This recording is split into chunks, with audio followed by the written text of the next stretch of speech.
The Road Back Home. Written by Sid Waddell. Read by Gordon Griffin. The moral right of the author has been asserted. Prologue.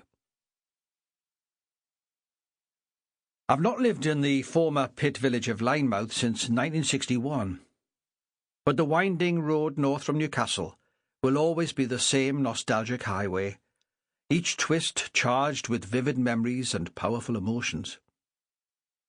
On a bright gusty day in March 1999, I got on the bus at the Haymarket bus station in Newcastle in a very sombre mood. There would be tears aplenty before the day ended. I was to clear out the contents of 102 Dalton Avenue, the cottage where my dad Bob grew his leeks, Martha, my mother, ruled the roost, and my brother Derek made us all laugh despite the daily fears and hardships of life in a mining community. After leaving the posh suburb of Gosforth, the land becomes less rich, the trees somehow less green, and the houses definitely poorer. The only thing worth turning a sod for out here was to get at the rich seams of black gold, best gleaming Geordie coal. To the east, large clouds crowded over the North Sea, and I spotted the odd unnatural man-made grassy mounds, where once there was a serried line of pit heaps, blazing red like Etna, and spewing out fumes, but, in their own way, as awe-inspiring as the Swiss Alps. In the towns of Bedlington and Ashington, there are still the garish fronts of working men's clubs and beer palaces, but nowhere near the bustle and sweaty throb of the life that I remember as a lad in the 1940s. Mrs. Thatcher put paid to all that. She picked on our lot as the enemy within. The miners had to be put in their place for giving pain to a succession of Tory governments. That woman, as Martha always spat out, killed all our pits, and the people who walk round here now pushing prams and killing time on corner ends do so like ghosts. They have little substance in their lives and no hopes at all. Beyond the barrack streets of Ashington, the land looked less welcoming than ever.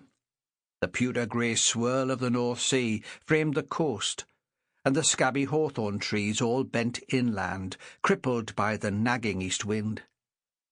Then the bus rambled past the hulking rusty gantries of the now-defunct Lynemouth colliery, once the pride of both the NCB and the local pitmen, who cheered the raising of flags to announce record tonnages clawed from under the pounding waves.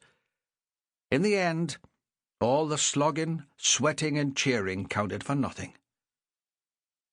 Then I saw the smudge of tiny houses to the north, and we were in the village of Lynemouth, and a lump came into my throat.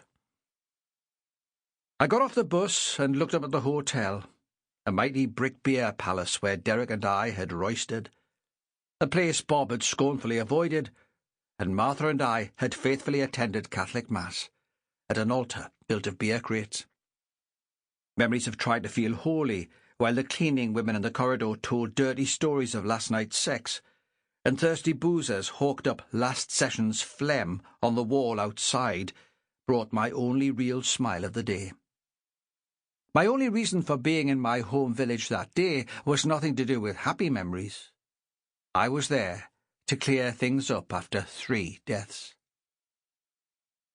For years, I had let my fertile imagination conjure up my dad's death and my likely reaction.